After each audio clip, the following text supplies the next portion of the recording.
Shalom Bapak Ibu dan Saudara-saudari yang terkasih di dalam Tuhan Yesus. Kembali lagi pada pembacaan firman Tuhan pada hari ini. Karena hidup kita adalah pujian bagi Tuhan, yaitu pujian yang menyenangkan hati Tuhan, maka hidup kita harus terus diperlengkapi dengan kebenaran firman Tuhan. Sebelum kita mendengarkan dan merenungkan kebenaran firman Tuhan hari ini, mari kita berdoa agar Tuhanlah yang menolong kita untuk memahami firman-Nya. Mari kita berdoa. Bapa yang baik yang kami sembah di dalam nama Tuhan Yesus, pada saat ini kami akan membaca dan merenungkan firman-Mu.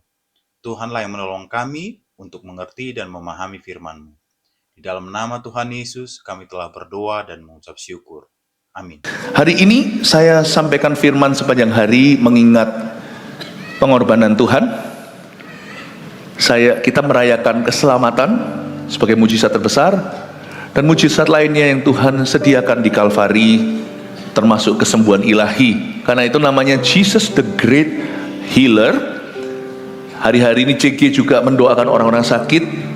Bukan minggu-minggu ini saja, gereja kita mempraktekkan iman, mendoakan orang-orang berkebutuhan. Karena kita percaya Tuhan masih mendengar doa. 5 ibadah beda-beda khotbah saya. Sekarang memasuki ibadah yang keempat, umum 4 ini dengan judul umum 3. Kok mau cepat-cepat? Nanti dulu ya. Kalau bisa 7 ibadah, jangan hanya 5. Ibadah yang ketiga sekarang ya, terima kasih dikoreksi. Yesus menyembuhkan perempuan pendarahan. Mari kita belajar firman ini di Markus pasal yang kelima, ayat 25 sampai 34 saya baca dulu. Termasuk yang di overflow, termasuk yang live streaming. Kita nggak beda waktu, nggak ada jarak tempat. Kita semua dalam hadirat Allah. Mari kita konsentrasi penuh. Markus 5 ayat 25 sampai 34. Ini cerita yang sangat klise, saya bacakan dulu. Adalah di situ seorang perempuan yang sudah 12 tahun lamanya menderita pendarahan. Ia telah berulang-ulang diobati oleh berbagai tabib sehingga telah dihabiskannya semua yang ada padanya, namun sama sekali tidak ada faedahnya, malah sebaliknya keadaannya makin memburuk. Dia sudah mendengar berita-berita tentang Yesus. Maka di tengah-tengah orang banyak itu, ia mendekati Yesus dari belakang dan menjamah jubahnya. Sebab katanya, asal ku jamah saja jubahnya aku akan sembuh. Seketika itu juga berhentilah pendarahannya, dan ia merasa bahwa badannya sudah sembuh dari penyakitnya. Pada ketika itu juga Yesus mengetahui bahwa ada tenaga yang keluar dari dirinya. Lalu ia berpaling di tengah-tengah orang banyak dan bertanya, siapa yang menjamah jubahku? Murid-muridnya menjawab, engkau melihat bagaimana orang-orang ini berdesak-desakan dekatmu, dan kau bertanya, siapa yang menjamah aku?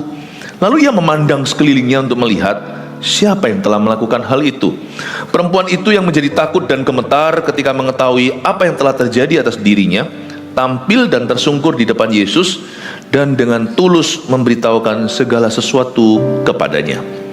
Maka katanya kepada perempuan itu, hai anakku, imanmu telah menyelamatkan engkau. Pergilah dengan selamat dan sembuhlah dari penyakitmu. Ada sebuah cerita yang sangat klasik, banyak orang tahu mujizat ini. Kerap kali dikhotbahkan juga wanita yang 12 tahun pendarahan. Tapi saya sempat bertanya, kenapa spesifik sekali ya 12 tahun disebut? Seolah-olah Tuhan ada pesan. Seperti ada pesan khusus di balik itu. Bukan angka 12 itu angka keramat, bukan. Tapi berarti wanita ini sudah lama menunggu mujizatnya dan tidak kunjung datang. Sesuatu yang Anda tunggu tahunan, lama-lama jadi kebiasaan. Anda sudah bisa menerima keadaan itu. Jangan biasakan diri dengan apa yang kau derita. Meskipun kita juga diajari bersyukur dalam segala perkara, jangan biasa. Ya sudah, memang begini. Orang Kristen ya begitu. Karena kita pernah dikecewakan 1, 2, 3. Jangan generalize. Ini kelemahan saya, maafkan. Saya kalau ngomong generalisasi. Ini kelemahan saya tidak buat-buat, saya selalu susah ngomong generalize, itu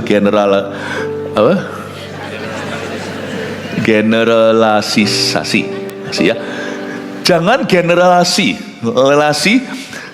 Sungguh aduh ketawain, aduh ya, tapi ya sudah, generalize. Jangan pukul rata, itu aja. Jangan pukul rata sesuatu hanya karena itu menjadi faktamu, menjadi realitamu. Ya sudah, aku memang tidak bisa, mau apa? Ya. Jadi wanita ini sudah boleh dikatakan putus pengharapan. Tapi dia masih memberi Tuhan satu kesempatan. Kayaknya, sepertinya dia yang kasih Tuhan kesempatan, bukan Tuhan yang kasih dia kesempatan. Saya dulu itu depresi waktu saya umur 16 tahun. Mungkin orang tua bisa hakimi anak muda. Anak muda loh, masalahnya apa? Pakai depresi segala. Kita tidak pernah ngerti. Setiap usia itu akan punya tantangannya. Sekarang saya sendiri pun jadi lebih tua. Saya mengerti. Saya lebih memahami dunia orang muda.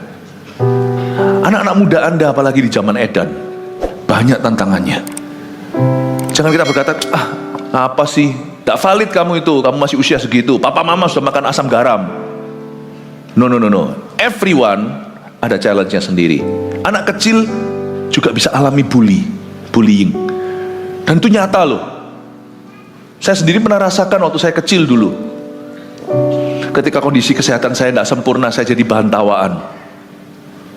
Saya pahami bahwa itu mungkin bukan big deal buat papa mama. It was a big deal to me. Itu real untuk saya. Ya, orang tua kan sudah mencapai titik jiwanya, tertentu sudah dewasa. Tapi bagi saya, tekanan sebaya itu penting sekali. Waktu saya masih umur berapa? Masih umur 7, 8, 9. Saya depresi. Seperti anak itu yang lagi menangis itu loh, jeritan hatiku.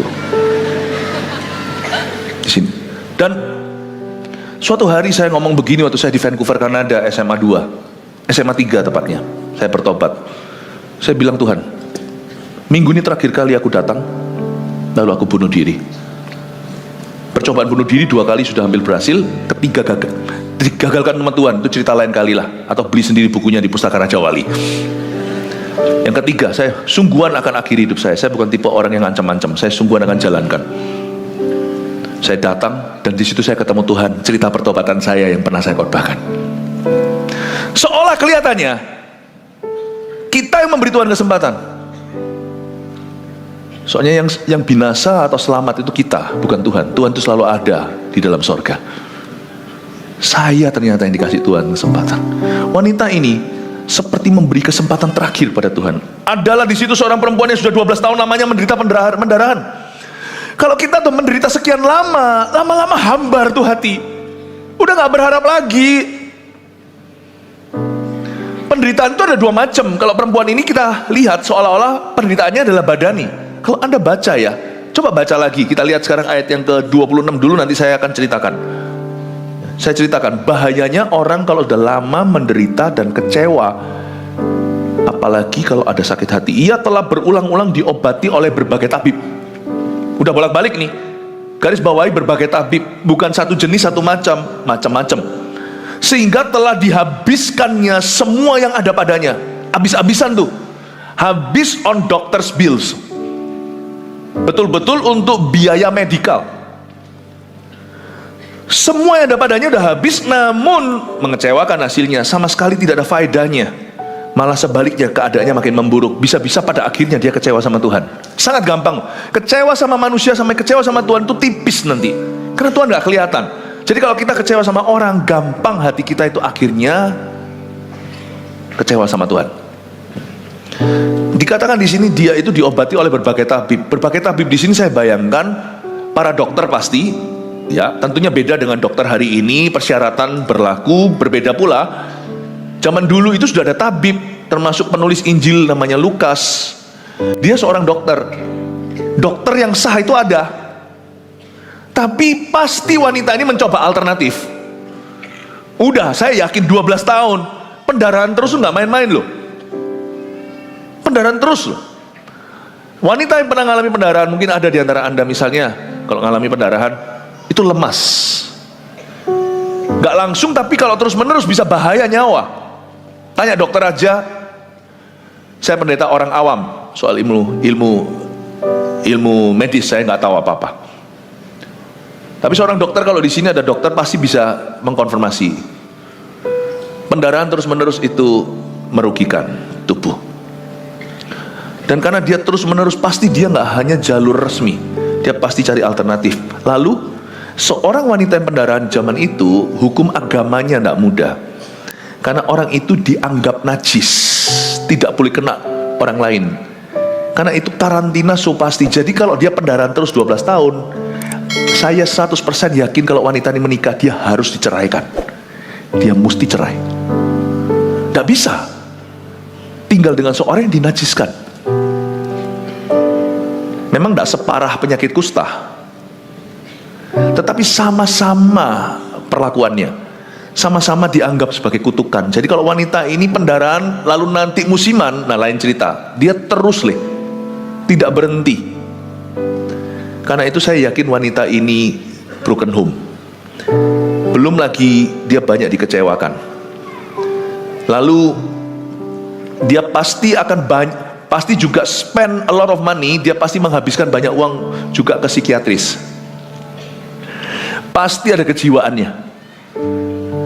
Lama-lama dia depresi. Bisa macam-macam tuh mental.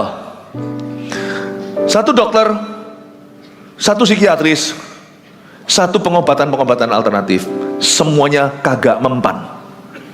Dan malah keadaannya semakin terpuruk dan bukannya semakin baik. Hidupnya bukan hanya dari sisi jasmani, hubungan, karir, pasti dia berhenti dari pekerjaannya. Hidupnya semakin buruk setiap harinya. Orang ini mengalami dua macam penderitaan. Penderitaan badan dan penderitaan jiwa. Batinnya terluka, dia butuh inner healing atau kesembuhan batin. Tubuhnya sakit, dia butuh kesembuhan ilahi. Orang ini datang ke Yesus. Saya mau bicara dulu tentang penderitaan jiwa kita. Gak ada orang itu yang tahan. Pendeta pun tidak kebal. Kalau kita tidak bisa menemukan solusinya, jangan-jangan nanti kita akan melakukan sesuatu yang bodoh. Tekanan dalam jiwa kita itu, kalau kita tidak datang ke Tuhan, itu bahaya. Seorang yang bernama Yohanes Pembaptis, seorang nabi besar, dia nabi terakhir perjanjian lama, nabi pertama perjanjian baru. Dia adalah older cousin, setengah tahun lebih tua dari Yesus Kristus, anak Elizabeth kan. Dan dia ini yang menyiapkan jalan untuk Tuhan. Waktu dia di penjara cukup lama, lalu pengikutnya lupa sama dia. Tidak ada yang lebih menekan daripada kesepian. Orang ini dalam penjara. Waktu dalam penjara, mungkin kita tidak dalam penjara, mungkin kita dalam semacam penjara jiwa. Dalam suatu kondisi situasi kita stagnan di dalamnya, keluar nggak bisa. Ya, di dalam nggak kerasan. Di posisi maju kena, mundur kena, itu nggak enak. Kalau kita berada di posisi seperti ini di dalam kehidupan, bukan penjara sungguhan, apalagi orang-orang yang dalam penjara sungguhan. Karena saya juga mengunjungi beberapa orang di dalam penjara, saya doakan, saya melihat kondisinya. Tidak mudah Anda dikurung di situ. Lama-lama ya, orang waras pun bisa gak waras. Lama-lama mental kita bisa berubah. Yohanes Pembaptis itu hampir fall out dari Tuhan Yesus, hampir mencetat keluar, terpental. Mau tahu? Dia utus beberapa muridnya, sisa-sisa yang masih loyal. Dia tanya sama Yesus, apakah engkaulah Mesias, atau kami harus menunggu yang lain, atau ada yang lain? Coba pikirkan, bayangkan, Yohanes Pembaptis itu datang dalam roh Elia. Kalau ngomong soal Elia juga sama. Elia itu pernah lari ke goa, minta mati, bukan bunuh diri, minta Tuhan cabut nyawa. Elia, ini Yohanes Pembaptis versi perjanjian barunya, orang yang sakti, dahsyat pelayanannya. Dia pernah sekali waktu baptis banyak orang itu, dia tunjuk ke Yesus Kristus yang tung lagi datang. Dia berkata, itulah anak domba Allah. Dia yang nunjuk loh, itu. Dia yang mengidentifikasi Yesus Kristus. Dialah orangnya, gak usah nunggu lagi. Dialah anak domba Allah yang mengangkut dosa dunia. Membuka tali sepatunya pun aku tidak layak. Aku membaptismu dengan air, dia akan membaptismu dengan Roh Kudus tanpa batas. Waktu di penjara berubah dia. Yohanes Pembaptis itu boleh dikatakan near binasa. Bahaya kan? Batu penjuru itu Yesus. Tapi batu itu kalau kita nggak percaya menjadi batu tumpuan kita, menjadi tumpukan kita, menjadi batu sandungan.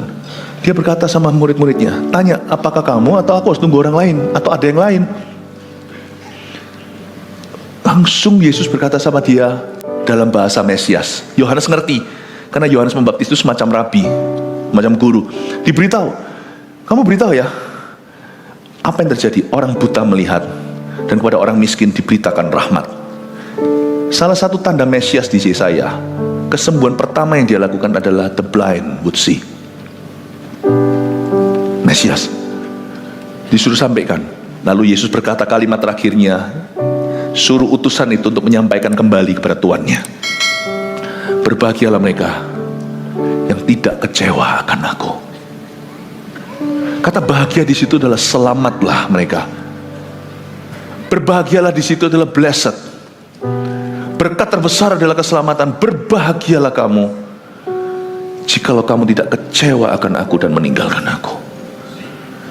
Waktu saya baca ini, saya sebagai pendeta, saya gentar. Yohanes Pembaptis itu kalibernya di atas semua kita. Dia kalau kecewanya itu lama-lama jadi kronis, akut di sini. 12 tahun pendarahan, dia bukan wanita, jadi bukan pendarahan dari rahim, bukan dari sel, bukan dari kandungannya, tapi pendarahan hidupnya. Kenapa aku begini dan begitu? Kalau dia tidak bawa ke Tuhan, dia hampir terpental keluar. Ada satu lagi orang yang kecewa sama Tuhan, namanya Yudas Iskariot. Karena dia melihat kok tidak kunjung datang waktu Tuhan Yesus memberi makan 5.000 orang. Wah, dia sudah GR, dia merasa inilah raja. Karena Yudas itu menginginkan agar supaya Yesus itu nanti yang jadi juru selamat politik bangsa Israel, membebaskan dari jajahan Roma supaya nanti berdiri negara Israel secara independen. Dia bukan menunggu Independence Day untuk dosa, untuk manusia, untuk orang-orang dibebaskan dari dosa dan maut. Dia menunggu Independence Day secara politik. Yudas lihat gimana, dan dia juga lihat kenapa Yesus tidak mengentaskan kemiskinan di dunia. Kenapa dia memberitakan kerajaan Allah? Lama-lama dia kecewa, dan dia jual Yesus. Rasul jatuh, nabi jatuh. Yang satu binasa, yang satu nyaris, yaitu Yohanes Pembaptis. Please Bapak Ibu Saudara, kalau ada di sini yang pendarahan hidupnya, apapun situasimu yang membuatmu berdarah-darah, saya ingatkan Anda di Jumat Agung ini, tidak ada kematian lain yang bisa menebusmu, dan tidak ada orang lain yang bisa menyelamatkanmu kecuali hanya Yesus Kristus Tuhan. Datanglah kepadanya, karena dia pasti akan mengangkat kuk dan bebanmu. Dia sama, dia tidak berubah, dahulu, sekarang, dan selama-lamanya. Berarti hari ini dia tetap akan mendengarkan dan membantumu. Dia tetap akan menolongmu. Yang percaya katakan amin. Sekarang kita melihat dulu dari penderitaan jasmaninya. Sekarang kita bicara ke arah penderitaan jiwanya tadi. Sekarang penderitaan jasmaninya. Dia sudah mendengar berita-berita tentang Yesus. Ayat 27. Maka di tengah-tengah orang banyak itu, ia mendekati Yesus dari belakang dan menjamah jubahnya. Dia sakit pendarahan 12 tahun. Tapi selama itu dia mulai mendengar, terakhir-akhir ini dia mulai mendengar berita-berita tentang Yesus. Bapak Ibu Saudara, waktu imanmu lemah, makanlah firman. Iman timbul dari pendengaran. Jangan dengarkan segala sesuatu yang beredar. Jangan jauh dari Alkitabmu. Justru waktu kita keruh, minta tolong Roh Kudus terangi. Bukankah kalau kita itu semakin buram, harus dekat pada lampu? Firman ini pelita bagi kakiku, terang bagi jalanku. Do not, jangan sampai Anda itu kita meninggalkan Alkitab. Kadang-kadang ya ironisnya, waktu saya dalam masalah, dalam penderitaan, atau ngalami apa, dalam pergumulan, kita itu memang harus sengaja seret kaki kita ke arah firman. Karena secara naluri Adam dan Hawa, kita itu maunya pergi dan meninggalkan. Alkitab itu biasanya the last resort atau alamat terakhir yang kita buka. Itu pun gak tentu dibuka. Ada apa-apa itu secara insting kita itu maunya hadapin sendiri, pakai filosofi, Otak kita itu berputar pakai hikmat sendiri. Saya belajar sesuatu, kemenangan dalam hidup ini hanya didapatkan dalam firman. Wanita ini ketika dia sakit pendarahan, belum lagi sakit secara batinnya, dia ditolak kiri kanan. Yang dia lakukan, dia dengar berita-berita tentang Yesus itu, dia hampiri Yesus. Kalau Anda dan saya mau terus dengar berita-berita tentang Yesus, buka firman, dengarkan khotbah. Jangan sampai kita itu lengah. Karena iman itu timbul dari pendengaran. Justru kalau kita butuh sebuah mujizat misalnya, justru kita harus merapat pada firman Allah, dengarkan berita-berita tentang Yesus. Berita-berita tentang Yesus juga bisa didapatkan lewat kesaksian orang lain. Jadi ada dua hal yang saya sarankan. Satu, firman murni. Ini protein rohani, langsung jegur, langsung terjun ke dalam firmannya. Nggak usah pakai buku A, buku B, buku C, langsung the Bible, Bible, Alkitabiah. Langsung masuk ke sini. Tapi juga Tuhan bisa pakai kesaksian orang lain. Oleh darah anak domba, oleh kesaksian kita, iblis dikalahkan, kuasanya dihancurkan oleh darah anak domba, dan oleh kesaksian kita. Waktu saya lemah, saya mencari kesaksian orang-orang yang lemah seperti saya atau mirip. Saya pun dikuatkan ketika mendengar kesaksian mereka. Itulah mestinya kita juga harus rajin bersaksi, termasuk di dalam CG atau kelompok sel group, connect group kita. Bersaksilah di sana. Hari ini sepanjang hari, tadi kita gandeng tangan setiap ibadah, nanti juga. Saya percaya itu setrum ilahi terjadi. Banyak orang yang disembuhkan. Kita tuh melihat kesembuhan demi kesembuhan itu terjadi tiap minggunya, kesembuhan ilahi, kesembuhan badan. Tapi nanti ini di ibadah sekarang tidak akan ada orang yang maju ke atas kesaksian seperti festival kuasa Allah. Saya anjurkan kesaksian-kesaksian diceritakan nanti di CG-CG minggu depan ini ketika Anda berkumpul di rumah-rumah, di kelompok sel, di sel group, di connect group itu saksikan. Tertulis juga bisa supaya didokumentasikan. Saya percaya hari ini akan banyak kesembuhan, baik kesembuhan batinnya maupun kesembuhan jasmani. Hari ini bilur-bilur Yesus pasti akan menyembuhkanmu. Katakan amin. Tapi saya ajarkan kepada Anda hari ini lewat mimbar suatu seni untuk mendengar berita tentang Tuhan. Alkitab ini adalah berita baik, kabar baik. Injil adalah good news. Jangan jauh dari ini. Kalau Anda jauh dari ini sama seperti badan tidak makan. Manusia hidup bukan hanya dari roti, tapi dari setiap firman yang keluar dari mulut Tuhan.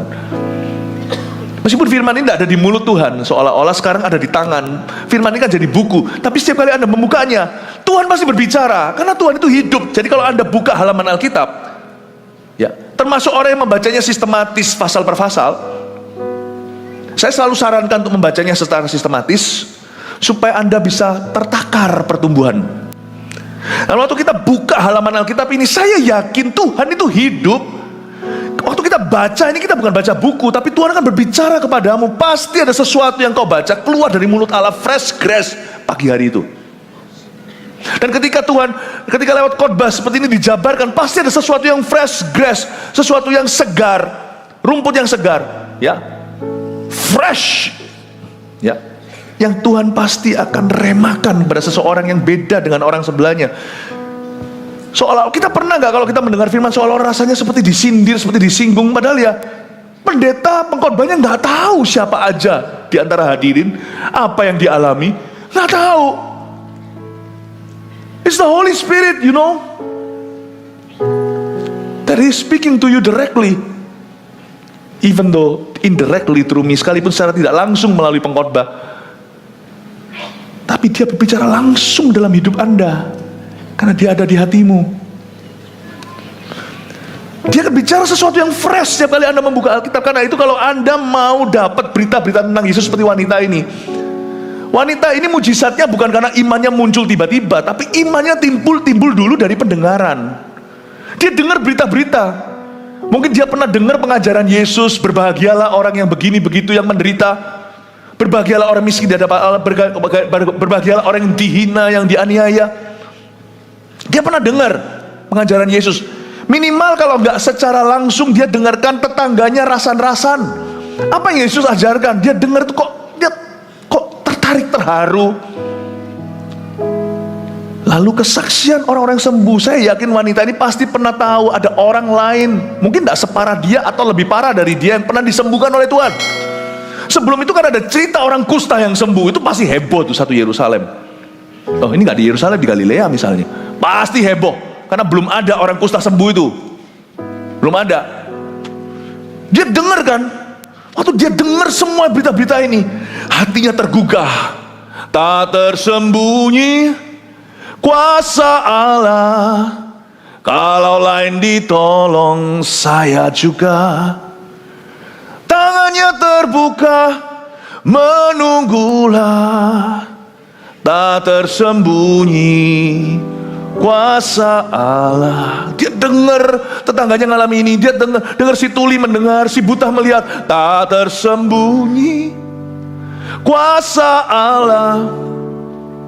Tiba-tiba dia rindu, kalau lain ditolong saya juga. Tangannya terbuka, menunggulah.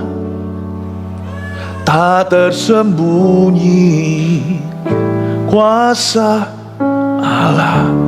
Waktu kita fokus pada firman-Nya, baik firman yang dalam bentuk firman maupun firman dalam bentuk kesaksian orang dan pengalaman hidup orang dengan Tuhan, hatinya muncul kerinduan dan timbul iman. Iman itu tidak timbul tiba-tiba. Dia ada bahan bakunya. Bahan bakunya namanya good news. Makanya kalau kita mau mengalami perkara-perkara Allah dalam hidup kita, jangan jauhkan diri dari firman Tuhan. Amin. Waktu saya baca gini tuh saya terharu melihat.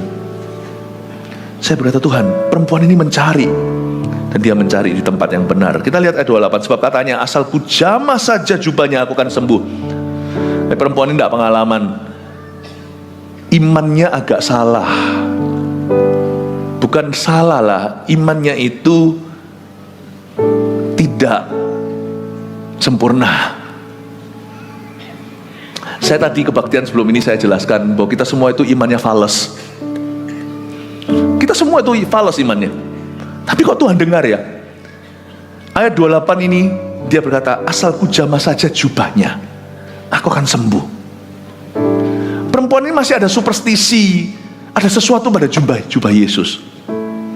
Tapi kenapa kok Tuhan tetap main di level itu? Kok Tuhan mau ya? Kalau saya ya, kalau orang salah saya benerin dulu. Kalau Tuhan sembuhkan dulu. Nah itulah bedanya kita dengan Tuhan. Aku gak mau dibaptis, kenapa? Aku tunggu sampai sempurna semua. Loh, memang kita kalau dibaptis tidak boleh di luar kesadaran. Makanya orang koma tidak dibaptiskan. Dia harus sadar tahu apa yang dia lakukan. Tapi kalau Anda tumbuh sempurna, forever and ever, amin, tak akan pernah dibaptiskan. Tapi ketika Anda berkata, aku mau ikut Yesus, aku percaya bahwa dia adalah anak Allah, dia adalah juru selamatku, cukup. Meskipun kita merasa bahwa hidup kita masih fales, Tuhan tuh terima kita apa adanya loh. Tuhan tuh terima. Wanita ini gak sempurna, jangan contoh imannya, karena hanya kali ini saja sepanjang sejarah kitab-kitab Injil yang Yesus menyembuhkan lewat jubah. Yesus harusnya bukan asal ku jamah saja jubahnya, tapi kita mesti percaya pada orangnya, pada Yesusnya. Iman perwira itu jauh lebih sempurna. Asal kau ucapkan satu patah kata aja, karena I know who you are. Aku ini juga atasan, aku juga bawahan. Aku kan perwira menengah. Di atasku ada orang-orang lebih pangkat, di bawahku ada anak buah. Kau ucapkan, aku ucapkan, pergilah, pergi. Kalau aku suruh datang, anak buahku gak berani, tidak melakukan. Tuhan, aku tahu siapa Engkau, Raja di atas segala raja. Engkau adalah Tuhan, bukan hanya Rabi. Engkau adalah Rabuni, bukan hanya guru. Engkau maha guru. I know. Bumi langit semua di bawah kakimu. Ucapkan satu kata, hambaku akan sembuh. Yesus terkejut, tercengang dan berkata, Bukan terkejut, dia sudah tahu, tapi dia terkagum karena melihat di antara orang Israel aja nggak ada iman begituan. Karena perwira ini sekalipun orang Itali, bukan orang Yahudi, bukan umat perjanjian lama, bisa kenal Tuhan, lebih hafal daripada orang-orang yang belajar Taurat. Tapi kalau wanita ini masih superstisi, dia bukan menjelaskan karakter Yesus, siapa dia sesungguhnya, imannya masih ke arah jubahnya itu loh. Kalau aku jamah, aku akan sembuh. Tapi saya nggak ngerti kenapa Tuhan tetap sembuhkan. Karena iman itu boleh fales, asal arahnya ke Yesus, Tuhan terima. Tapi nanti Tuhan juga akan perbaiki. Kita lihat ayat yang kedua, 29. Seketika itu juga berhentilah pendarahannya, dan ia merasa bahwa badannya sudah sembuh dari penyakitnya. Perempuan pendarahan yang paling tahu, tiba-tiba kok kuat ya, kok seger ya, kepingin beraktivitas ya, tadi lemes, kepinginnya di rumah, gak kepingin ketemu orang. Lalu bisa item-item gitu, kayak mau pingsan, kayak kurang air, seperti dehidrasi. Pokoknya pada ketika itu juga Yesus mengetahui, ayat 30, bahwa ada tenaga yang keluar dari dirinya. Lalu ia berpaling di tengah orang banyak dan bertanya, siapa yang menjamah jubahku? Who touch me? Wow, siapa jamah aku? Mengundang protes murid-muridnya tentunya. Coba kita lihat dulu, ada tenaga yang keluar dari dirinya. Dalam Kristus ada satu teori, dan teori ini bisa jadi realita kalau kita beriman. Kesehatan yang menular. Di dalam dunia, hukum di bumi ini, sakit yang menular. Orang sakit sama orang sehat, kalau penyakitnya menular, mereka saling jamah. Siapa kena apa? Masa orang sakitnya jadi sehat, orang sehatnya yang jadi sakit? Betul atau enggak? Tapi dalam dunia Tuhan, hukum berlaku berbeda. Dan imanlah tombolnya. Ketika Yesus ketemu sama wanita pendarahan ini, wanita pendarahan ini sembuh. Kemarin dulu Yesus ketemu sama orang kusta, ini penyakit menular sungguhan, kalau pendarahan gak menular. Waktu dia pegang orang kusta ini, orang kustanya sembuh, bukan Yesusnya yang kusta. Di dalam kerajaan Allah ada satu hukum rohani yang gak kelihatan, dan itu tombol on off-nya adalah iman, percaya pada Tuhan. Ada yang namanya kesehatan atau kesembuhan yang menular. Makanya dalam hukum ini dianjurkan gereja mula-mula untuk tumpang tangan pada orang sakit. Tanda ini akan menyertai orang yang percaya. Mereka akan menumpangkan tangan atas orang sakit, orang itu sembuh. Ada kontak fisik di situ, tapi dalam iman. Tanpa iman itu cuma pegang-pegangan. Tapi dengan iman, namanya tumpang tangan, terjadi sesuatu impartasi. Dan sumbernya bukan manusia, bukan para rasul, bukan para murid Yesus. Sumbernya adalah Yesus Kristus. I want you to believe that prayer still works, bahwa kesembuhan ilahi masih terjadi. Dan Yesus bertanya, siapa yang menjamah aku, menjamah jubahku? Murid-muridnya menjawab, ayat 31, engkau melihat bagaimana orang-orang ini berdesak-desakan dekatmu, dan engkau bertanya, siapa yang menjamah aku? Protes murid-muridnya. Tapi Yesus itu begitu wibawa, tidak digubris loh. Yesus itu gak suka berdebat, karena dia punya fokus itu adalah nolong orang.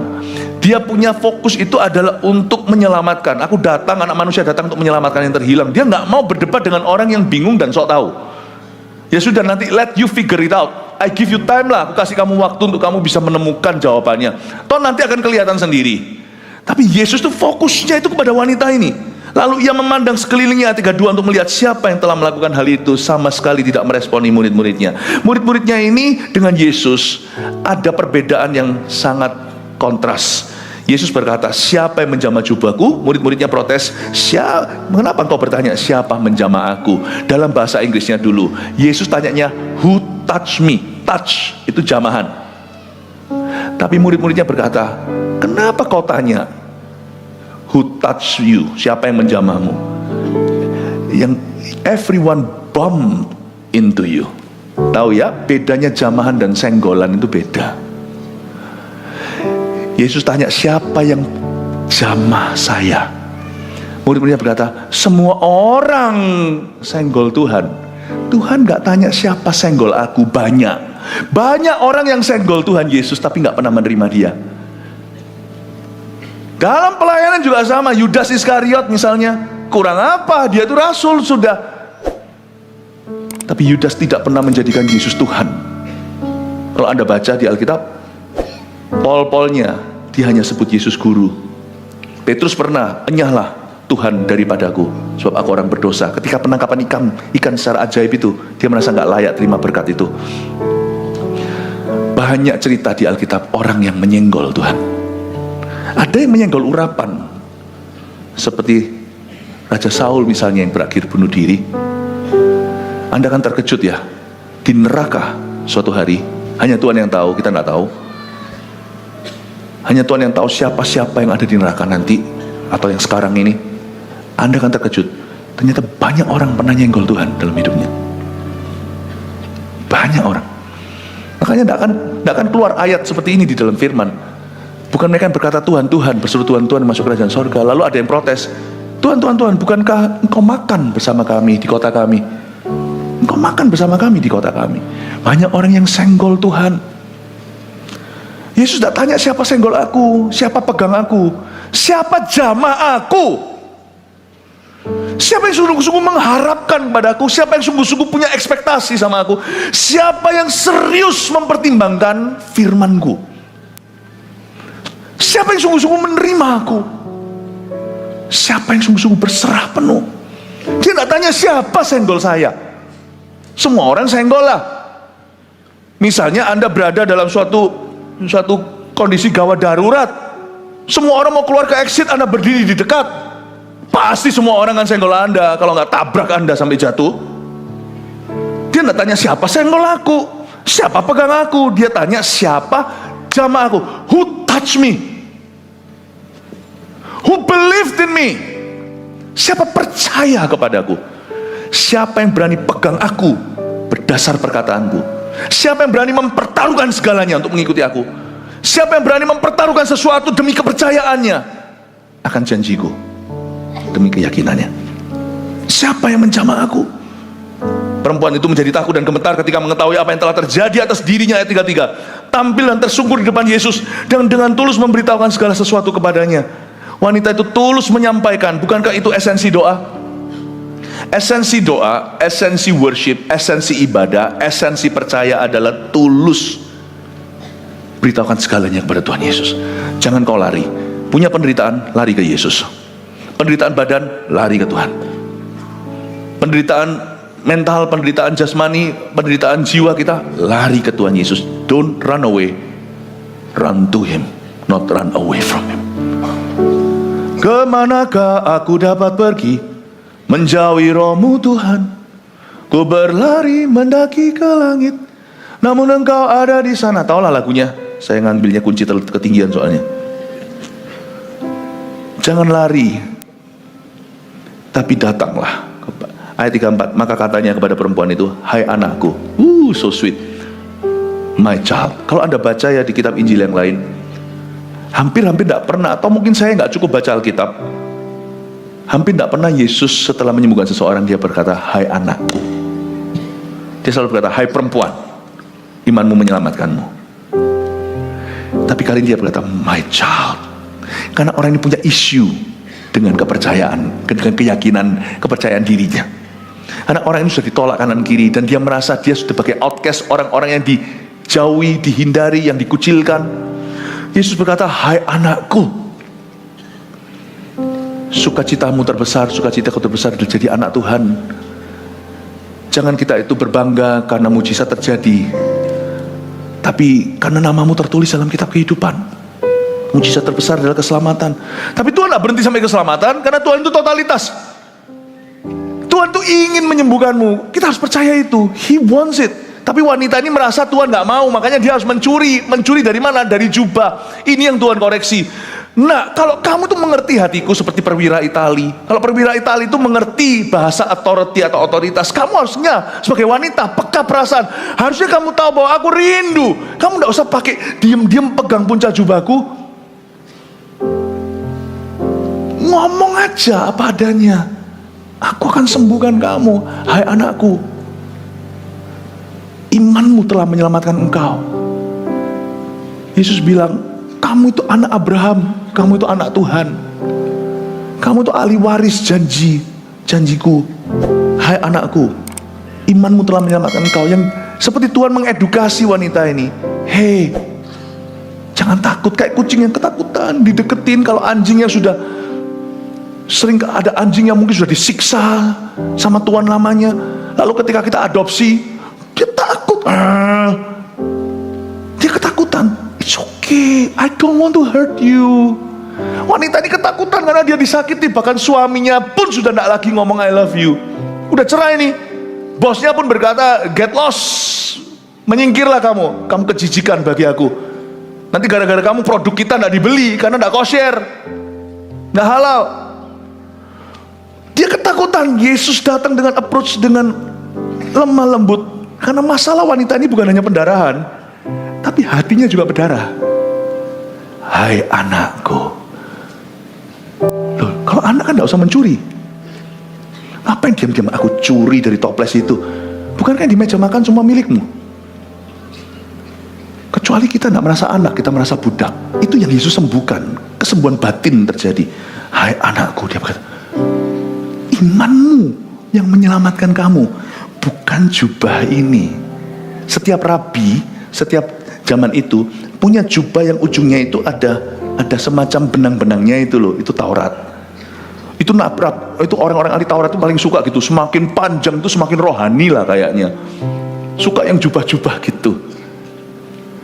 Dia pegang itu, dia kira dia akan sembuh. Bukan nak, kamu sembuh karena aku memang mau menyembuhkan kamu. Dan kamu tidak mencuri. Aku udah tahu kamu siapa kok. Aku pancing aja supaya kamu keluar, supaya kamu jujur, supaya kamu nanti tidak pergi setelah itu ngomong sama tetangga, aku berhasil mencuri kesembuhan. Bukan, Tuhan sengaja menyembuhkanmu karena cinta. Kamu disembuhkan bukan karena hamba Tuhan si A, pastor itu luar biasa diurapi. No, kita ini hanya alat saluran. Kalau sampai Anda sembuh, kami doakan, it's because He loves you, not because we are. Bukan karena kami hebat, bukan karena kami itu anointed, diurapi luar biasa. Ayo ambil jas saya ini, kenakan ke yang lainnya. Bukan begitu maksudnya. Ini hanya sarana. When someone is healed, bukan karena healernya, bukan karena siapa yang dipakai Tuhan untuk menyembuhkannya. Itu karena Tuhan memang mau memberikannya kepadamu. It's because He loves you. Dia mengasihimu. Demikian pula hari ini orang-orang yang disembuhkan nanti sebentar lagi. Anda disembuhkan karena Tuhan mengasihimu, karena Anda adalah anaknya. Amin. Imanmu telah menyelamatkan engkau. Wanita ini dipanggil keluar dari kerumunan supaya menampakkan dirinya. Karena wanita ini supaya tidak dikucilkan lagi, supaya semua orang tahu kesembuhannya sah, supaya nanti pekerjaannya kembali, supaya nanti rumah tangganya pulih.